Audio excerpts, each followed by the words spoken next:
السلام علیکم ورحمۃ اللہ وبرکاتہ۔ میرے ماں اور بہنوں، میں آج سے تعلیم کرنا شروع کرتی ہوں تاکہ ہمارا سب کا ایمان تازہ ہو جائے اور ہمیں آخرت کی فکر لگے اور ہم سب آخرت کی تیاری کرنے والے بنیں، کیونکہ تعلیم کرنے سے بہت سے فائدے ہوتے ہیں۔ گھر میں برکت ہوتی ہے اور فرشتے ہمارے گھروں میں آ کر گھیر لیتے ہیں، رحمت کے فرشتے۔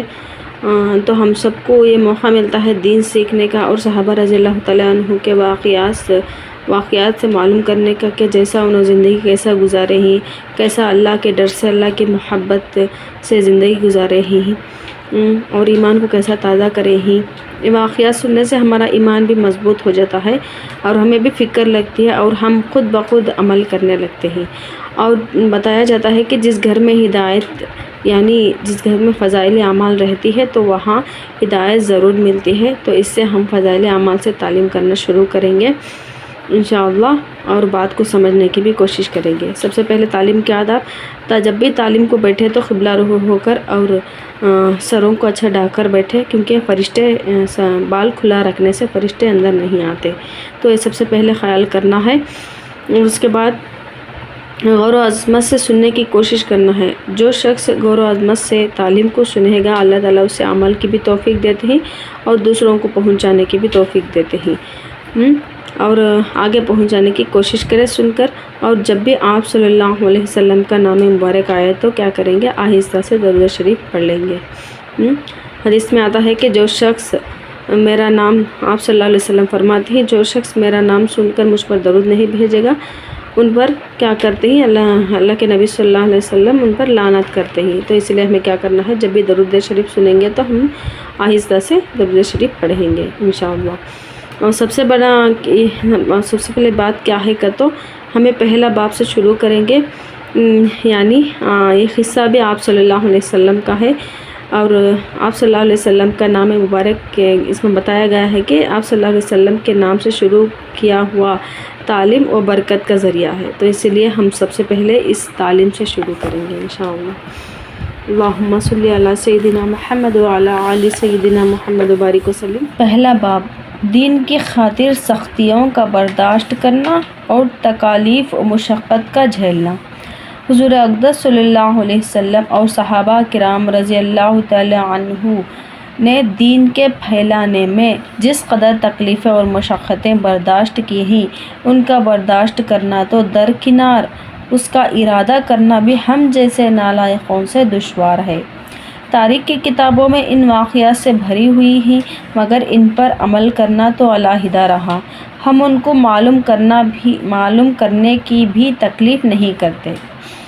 بے شک اس بات میں چند قصوں کو نمونے کے طور پر ذکر کرنا ہے کہ اس میں سب سے پہلے خود حضور اکرم صلی اللہ علیہ وسلم کے ایک قصے سے ابتدا کرتا ہوں کہ حضور صلی اللہ علیہ وسلم کا ذکر برکت کا ذریعہ ہے۔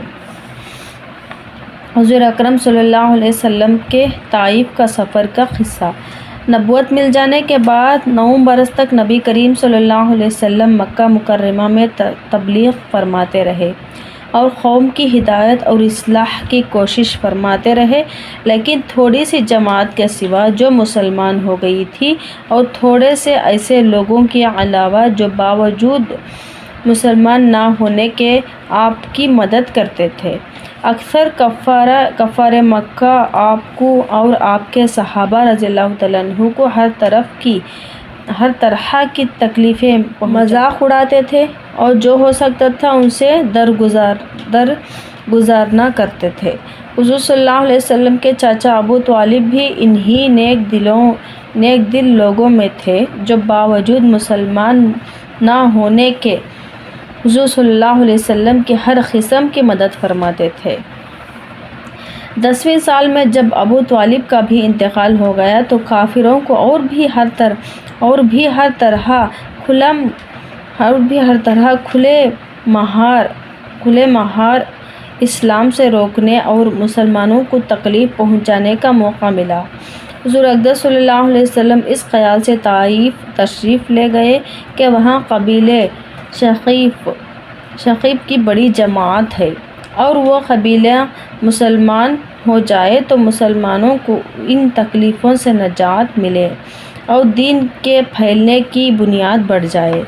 وہاں پہنچ کر قبیلے کے 3 سرداروں سے جو بڑے درجے کے سمجھے جاتے تھے گفتگو فرمائی اور اللہ کے دین کی طرف بلایا اور اللہ کے رسول صلی اللہ علیہ وسلم کی یعنی اپنے مدد کی طرف متوجہ کیا، مگر ان لوگوں نے بجائے ان کے دین کی بات کو قبول کرے یا کم سے کم عرب کی مشہور مہمان نوازی کے لحاظ سے ایک نووارد مہمان کے مدارات کرتے، صاف جواب دے دیا کہ اور نہایت بے رخی اور بد اخلاقی سے پیش آئے۔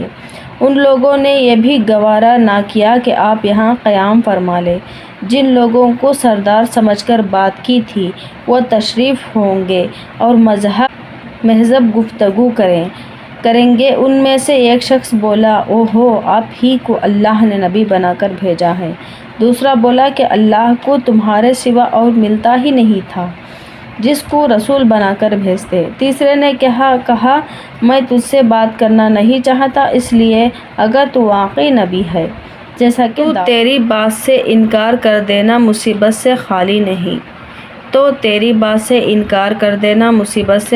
نہیں، اور اگر جھوٹ ہے تو میں ایسے شخص سے بات کرنا نہیں چاہتا۔ اس کے بعد ان لوگوں سے نا امید ہو کر حضور اکرم صلی اللہ علیہ وسلم نے اور لوگوں سے بات کرنے کا ارادہ فرمایا کہ آپ تو ہمت و استقلال کے پہاڑ تھے، مگر کسی نے بھی قبول نہیں کیا، بلکہ بجائے قبول کرنے کے حضور صلی اللہ علیہ وسلم سے کہا کہ ہمارے شہر فوراً نکل جاؤ اور جہاں تمہاری چاہت کی جگہ ہو وہاں چلے جاؤ۔ حضور اکرم صلی اللہ علیہ وسلم جب ان سے بالکل مایوس ہو کر واپس ہونے لگے تو ان لوگوں نے شہر کے لوگوں کو پیچھے لگا دیا کہ آپ کا مذاق اڑائے، تالیاں پیٹے، پھترے مارے، حتیٰ کہ آپ صلی اللہ علیہ وسلم کے دونوں جوتے خون کے جاری ہونے سے رنگین ہو گئے۔ حضور اقدس صلی اللہ علیہ وسلم اسی حالت میں واپس ہوئے۔ جب راستے میں ان شریروں سے اطمینان ہوا تو حضور صلی اللہ علیہ وسلم نے یہ دعا مانگے، اے اللہ، تجھ سے شکایت کرتا ہوں میں اپنی کمزوری، بے کسی کی اور لوگوں میں ذلت و رسوائی کی۔ اے ارحم الراحمین، تو ہی ضعفاء کا رب ہے اور تو ہی میرا پروردگار ہے۔ تو مجھے کس کے حوالے کرتا ہے؟ کسی اجنبی بیگانے کے جو مجھے ترش رو پڑے اور منہ چڑھاتا ہے، یہ کہ کسی دشمن کے جس کو تو نے مجھ پر قابو دے دیا۔ اے اللہ، اگر تو مجھ سے ناراض نہیں ہے تو مجھے کسی کی بھی پرواہ نہیں ہے، تیری حفاظت مجھے کافی ہے۔ میں تیرے چہرے کے اس نور کے طفیل جس سے تمام اندھیریاں روشنی ہو گئے اور جس سے دنیا اور آخرت کے سارے کام درست ہو جاتے ہیں، اس بات سے پناہ مانگتا ہوں کہ مجھ پر تیرا غصہ ہو یا تو مجھ سے ناراض ہو۔ تیری ناراضگی کا اس وقت تک دور کرنا ضروری ہے جب تک تو راضی نہ ہو۔ نہ تیرے سوا کوئی طاقت ہے نہ قوت۔